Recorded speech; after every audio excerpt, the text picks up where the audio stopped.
안녕하십니까, 임규명입니다. 전기산업기사 2023년 제2회 기출문제 해설 진행하도록 하겠습니다. 21번 배전선로의 손실을 경감시키는 방법이 아닌 것은 답은 3번이 되겠습니다.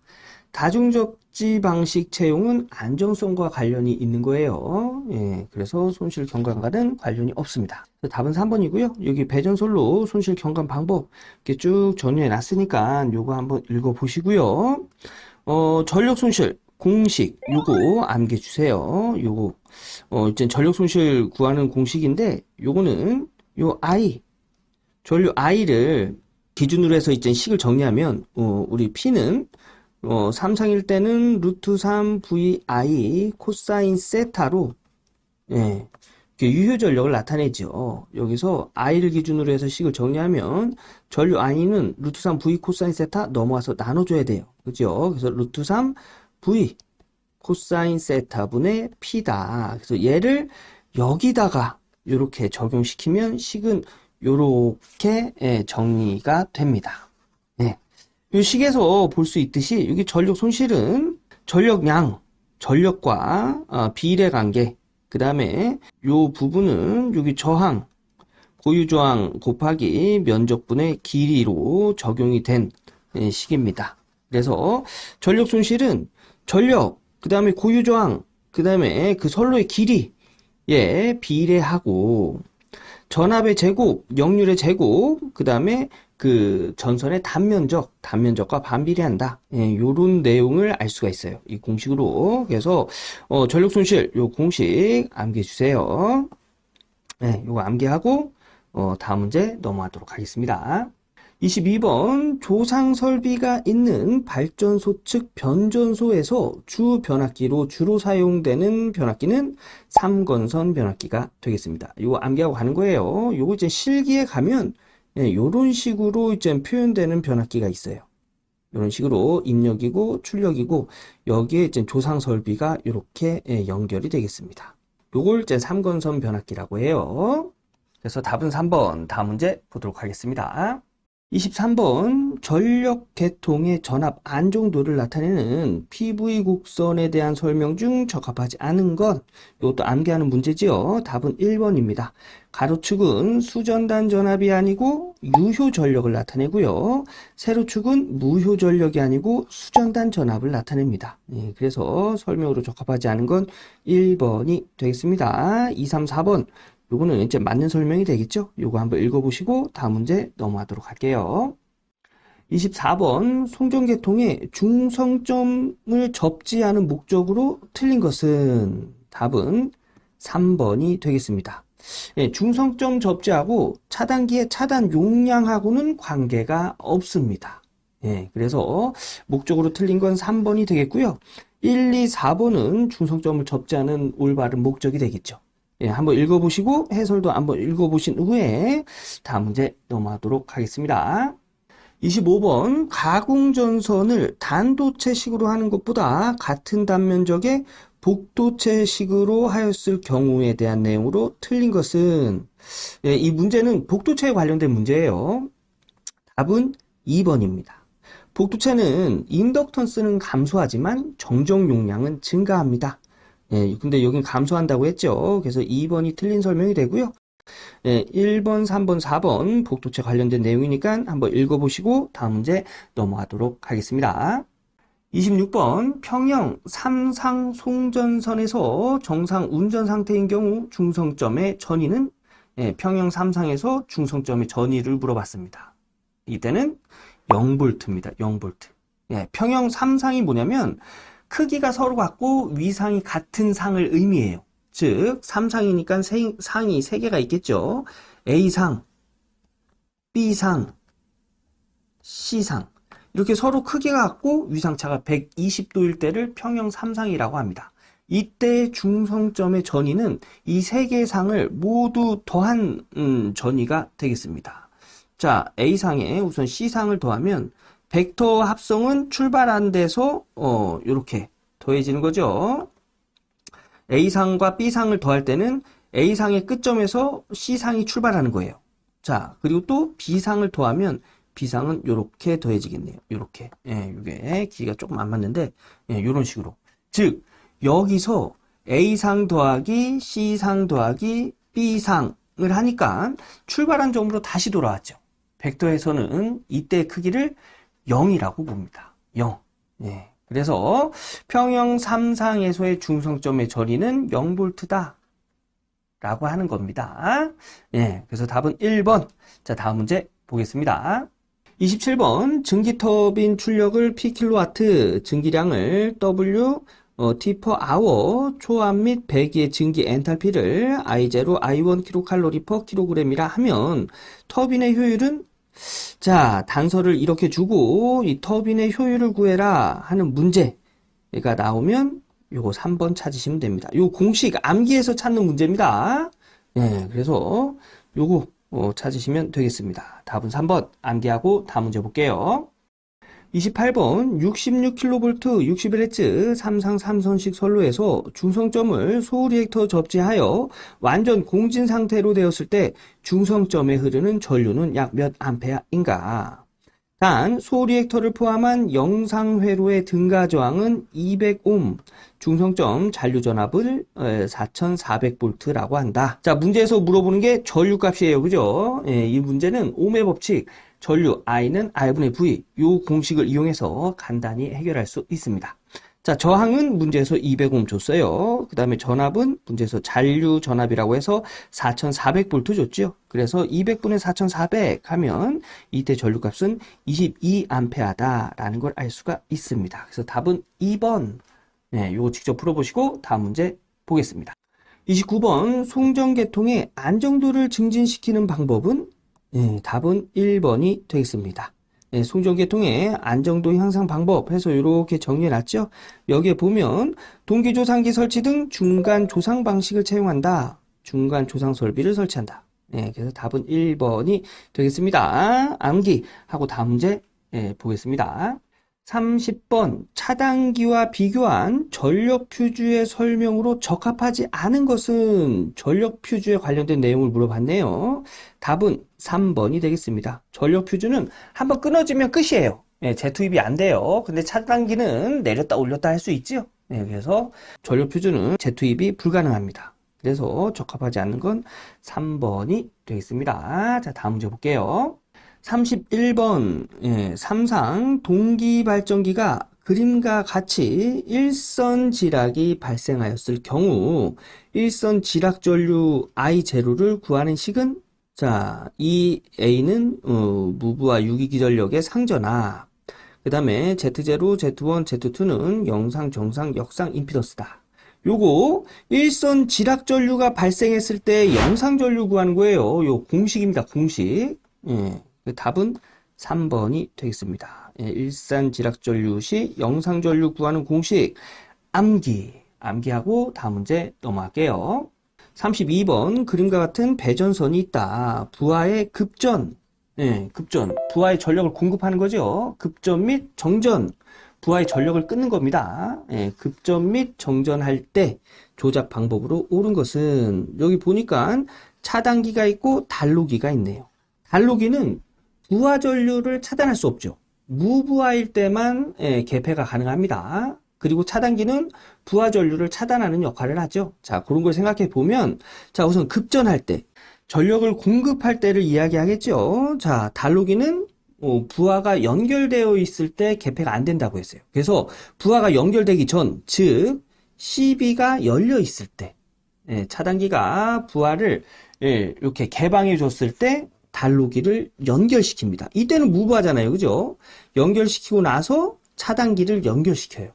그래서 급전할 때는 DS, 얘부터 연결하고, 그 다음에 차단기, 순으로 하고, 정전시킬 때, 전력을 끊을 때, 지금 이렇게 해서 부하의 전류가 흐르고 있어요. 흐르고 있는 상태에서는 DS, 단로기는 개폐할 수 없다고 했죠. 그래서 이때 차단기를 열어요. 차단기를 열어서 우선 선로를 끊어줍니다. 그 다음에 DS를, 얘를 이렇게 개방시켜 주는 거예요. 그래서 정정시일 때는 차단기 먼저 열고 DS를 열어줍니다. 그래서 답은 3번이 되겠습니다. 달로기는 부하 전류를 개폐할 수 없다는 거, 요거 알아두세요. 자, 다음 문제 보겠습니다. 33번, 임피던스 Z1, Z2 및 Z3을 그림과 같이 접속한 선로에 A쪽에서 전압파 2가 진행해 왔을 때 적속점 B에서 무반사로 되기 위한 조건은, 무반사 뭐예요? 여기서 반사돼서 반대쪽으로 가는 게 없이 그냥 여기서 요렇게 분기되는 그런 조건을 이야기하는 거죠. 그런 조건은 여기서의 임피던스와 여기서의 임피던스가 서로 동일하면 돼요. 즉 여기서의 임피던스는 뭐예요? Z1이네요. 여기서의 임피던스는 분기됐죠? 병렬이라고 보시면 돼요. 그래서 병렬은 합분의 곱, 이렇게 나타내죠. 근데 보기에는 이게 없네요. 그래서 얘를 정리하면 얘는 뭐예요? 1분의 임피던스 1이죠. 아래 위를 뒤집어 보겠습니다. 그럼 Z1은 Z1분의 1이 되고요. 얘가 아래 위로 뒤집혔으니까 얘네들도 아래 위로 뒤집혀야 돼요. 그래서 얘는 Z2, Z3분의 Z2 플러스 Z3. 얘는 이렇게 정리할 수 있어요. Z2, Z3분의 Z2. 그죠? 플러스 Z2, Z3분의 Z3. 이렇게 정리해도 되잖아요. 얘랑 얘랑 약분되고 얘랑 약분되면 Z1분의 1은 얘 뭐만 남아요? Z2만 남네요. Z2분의 분자 1 플러스 얘 Z3만 남네요. 그래서 Z3분의 분자의 1. 그래서 요렇게 정리가 되겠습니다. 그래서 요렇게 정리가 되었을 때 무반사된다. 그래서 답은 몇 번? 3번이 되겠습니다. 3번. 자, 요거 제가 지금 말씀드린 내용이 이해가 안 되면 그냥 문제 답만 암기하셔도 관계없는 내용이 되겠습니다. 요거 암기하시고 다음 문제 보도록 하겠습니다.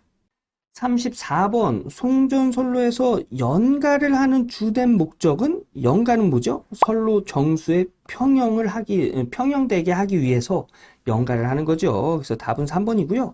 연가가 어떤 건지 설명을 드리면, 자, 이 지점이 좀 발전해서 삼상을 여기 수전단으로 이렇게 보내는데 선로를 이렇게 연결하면 A상, B상, C상의 선로 길이의 차이가 많이 나겠죠. 이 선로 길이의 차이가 많이 나면 선로 정수 RLGC거든요. 저항, 인덕턴스, 컨덕턴스, 캐피시턴스.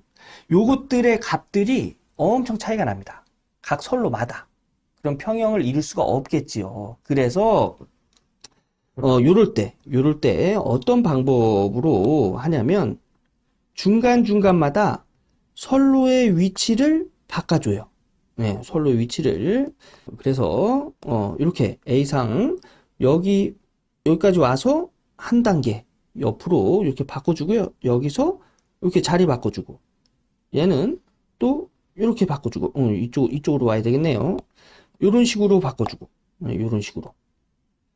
자, B상 얘도 요렇게, 요렇게, 그 다음에 요렇게 바꿔주고, C상도 이렇게 와서 이렇게 와서 이렇게 가서 요런 식으로 이렇게 중간중간마다 선로의 위치를 바꿔주면 길이가 얼추 맞겠지요. 그죠? 그래서 요런 식으로 중간중간마다 선로의 위치를 바꿔줘서 선로 정수를 평형시키는 작업을 연가라고 합니다. 연가. 그래서 송전선로에서 연가를 하는 주된 목적은 선로 정수의 평형이다. 암기하고 다음 문제 넘어갈게요. 35번 송전선에 코로나가 발생하면 전선이 부식된다. 무엇에 의하여 부식되는가? 오존입니다. 요거는 암기하고 가는 문제예요. 코로나 현상이 일어나면 발생되는 오존에 의해 전선이 부식된다. 암기. 다음 문제 보겠습니다. 36번 각 수용가의 수용 설비 용량이 50kW, 100kW, 80kW, 60kW, 150kW이며 각각의 수용률이 0.6, 0.6, 0.5, 0.5, 0.4일 때 부하의 부등률이 1.3이라면 변압기 용량은 약 몇 kVA가 필요한가? 자, 평균 부하 역률은 80%이다. 자, 문제에서 물어보는 게 뭐죠? 변압기 용량 물어보는 문제예요. 예, 이런 단서를 주고 변압기 용량을 물어보면 부등률 곱하기 역률 분의 설비 용량 곱하기 수용률로 변압기 용량을 구할 수가 있습니다. 근데 여기서 알아두셔야 될 게 설비 용량을 킬로와트 단위로 줬지요? 그래서 역률이 적용된 거예요. 만약에 설비 용량을 킬로볼트 암페어 단위로 줬으면 역률은 적용되면 안 됩니다. 왜냐? 변압기 용량이 킬로볼트 암페어이기 때문에 역률이 적용되면 안 돼요. 그냥 킬로볼트 암페어 단위로 계산을 해줘야 단위가 킬로볼트 암페어 단위로 나오는 거예요.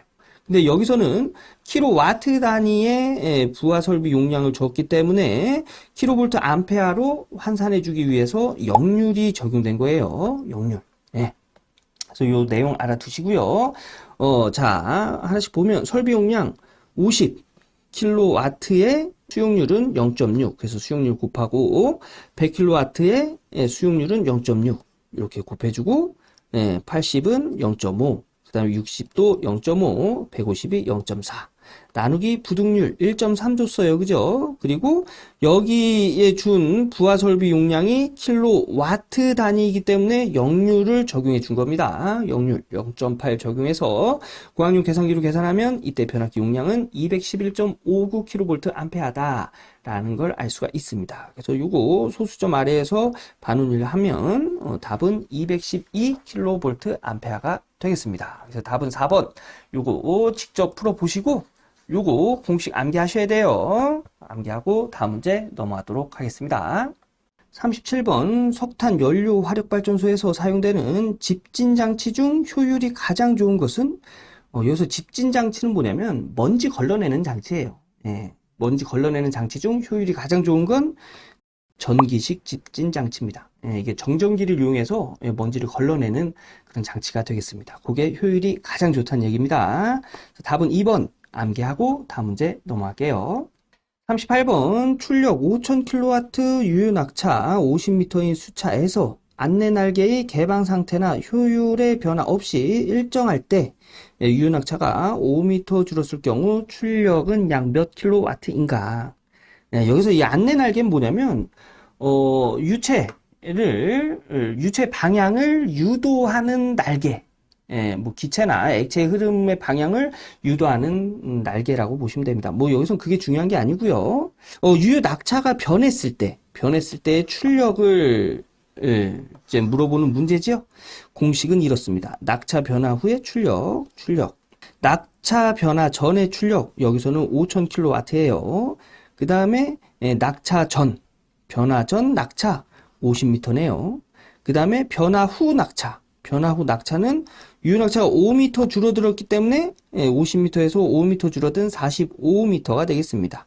요거 이렇게 적용해서 공식에다 넣고 고학용 계산기로 계산하면 4270kW라는 걸 알 수가 있네요. 그래서 답은 2번이 되겠습니다. 그래서 낙차 변화 후의 출력 요거 암기 직접 풀어보신 후에 다음 문제 넘어갈게요. 39번 어느 변전 설비의 역률을 60%에서 80%로 개선하는데 2800kW 암페어의 전력용 커패시터가 필요하였다. 이 변전 설비의 용량은 몇 킬로와트인가? 자, 보니까 그 유효전력 물어보는 거네요. 킬로와트 단위면 유효전력이에요. 자, 커패시터, 콘덴서 이야기하는 거예요. 콘덴서 구하는 공식 보면 콘덴서 용량은 유효전력 곱하기 탄젠트 세타 1. 요거는 개선 전 역률에 적용되는 세타고요. 탄젠트 세타 2, 개선 후 역률에 적용되는 세타입니다. 여기서 물어보는 게 뭐예요? 얘 물어보는 거예요. 얘. 그죠? 그래서 여기 유효전력을 기준으로 해서 식을 정리하면 탄젠트 세타 1, 탄젠트 세타 2 넘겨서 나눠줘야죠. 그래서 식은 이런 식으로 정리할 수 있고요. 탄젠트 세타는 코사인 세타분의 사인 세타로 정리할 수 있습니다. 그래서 코사인 세타 1, 이건 개선 전 역률이에요. 그죠? 개선 전 역률 60%, 0.6 적용하고요. 사인 세타 1, 코사인 세타가 0.6이면 사인 세타는 0.8입니다. 그죠? 마이너스 코사인 세타 2, 개선 후 역률 80%네요. 그럼 0.8. 코사인이 0.8이면 사인은 0.6이지요. 예, 그리고 Q는 콘덴서 용량, 여기 전력용 커패시터 용량이 되겠습니다. 그래서 2800 적용해서 공학용 계산기로 계산하면 이때 유효전력 P는 4800kW다라는 걸 알 수가 있습니다. 그래서 답은 1번이 되겠습니다. 요거 전력용 커패시터 콘덴서 용량 구하는 공식 요거 잘 나오는 거니까 암기해 주시고요. 요것도 직접 한번 풀어 주셔야 됩니다. 자, 다음 문제 보겠습니다. 40번 그림과 같은 22kV 삼상 3선식 전선로에 P점에 단락이 발생하였다. 네, 여기에서 이제 단락 사고가 발생했다는 얘기예요. 삼상 단락 전류는 약 몇 암페어인가? 단 퍼센트 리액턴스는 8%이며 저항부는 무시한다. 자, 단락 전류 계산은 퍼센트 임피던스 분의 100 곱하기 전격 전류로 계산을 하는데 문제에서는 퍼센트 임피던스를 준 게 아니라 퍼센트 리액턴스를 줬죠. 근데 여기서 뭐래요? 저항분을 무시한답니다. 자, 임피던스는 저항 플러스 J 리액턴스예요. 근데 저항을 무시하면 임피던스와 리액턴스는 동일해지죠? 그죠? 그래서 리액턴스가 곧 임피던스가 되는 거예요. 여기서도 마찬가지로 저항분을 무시했기 때문에 퍼센트 리액턴스는 퍼센트 임피던스와 동일해지는 겁니다. 그래서 여기 공식에 퍼센트 임피던스 8%. 네, 바로 이렇게 적용하면 되고요. 그 다음에 전격 전류. 전격 전류는 삼상 피상 전력. 요거 삼상이니까 루트 3 전압과 전류를 곱해서 이렇게 구하죠. 피상 전류. 여기서 전류 값을 기준으로 하면 루트 3V 넘어서 나눠줘야 돼요. 그래서 전류는 루트 3V분의 전력 값이다. 네, 요렇게 식을 정리할 수 있죠. 여기서 전력 보면 2만 킬로볼트 암페어예요. 2만 킬로볼트 암페어니까 10의 3승 적용해서 볼트 암페어 단위, 기본 단위로 전환해 주고요. 그 다음에 전압은 22 킬로볼트 줬네요. 그래서 얘도 기본 단위인 볼트로 계산해 주기 위해서 10의 3승 곱해 준 거예요. 그래서 루트 3 곱하기 22 곱하기 10의 3승 요렇게 적용이 된 겁니다. 그래서 8% 여기 적용하고 요렇게 계산한 거 여기 전격 전류 여기다 적용해서 식을 세우면 요런 식으로 정리가 되겠네요. 예, 공학용 계산기로 누르면 이때의 단락 전류 6561A다 해서 답은 1번이 되겠습니다. 요 내용은 실기에서도 적용되는 내용이니까 꼭 암기해 주셔야 됩니다. 요 직접 풀어 보셔야 돼요. 네, 이렇게 해서 전기산업기사 2023년 제2회 전력공학 기출문제 풀어봤습니다. 네, 여러분 영상 끝났다고 책 덮지 마시고요. 네, 글로 나온 문제들은 무조건 다 암기하셔야 돼요. 그리고 계산 문제도 그냥 아유 나 이거 못하니까 그냥 넘어가 이러시지 마시고요. 한번 해설과 같이 똑같이 적어보시고 공학용 계산기도 눌러서 답도 확인해 보시고 그렇게 해서 넘어가세요. 분명히 합격하시는데 도움이 되는 내용들 배우실 수 있으실 겁니다. 예. 자, 그러면 21번부터 다시 복습해 주시고요. 저는 다음 기출문제 해설 영상에서 인사드리도록 하겠습니다. 감사합니다.